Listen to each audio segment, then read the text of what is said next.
రోహింగ్యాలు ఎక్కడి నుంచి వచ్చారు? బంగ్లాదేశ్ నుండి వస్తున్నారు. డైరెక్ట్‌గా బంగ్లాదేశ్ నుండినా? కాదు.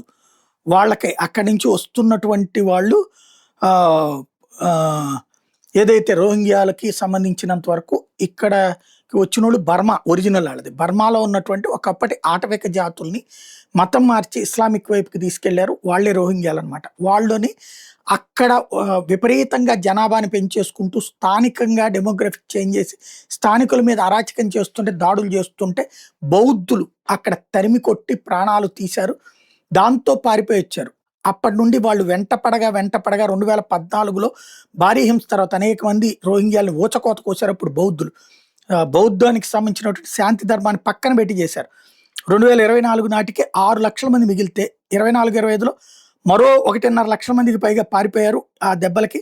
ఇప్పుడు మయన్మార్‌లోని రఖైన్ రాష్ట్రంలో ఈ రోహింగ్యాల వాటా 18% పడిపోయిందంట. 2014లో 38% మంది ఉన్నారట.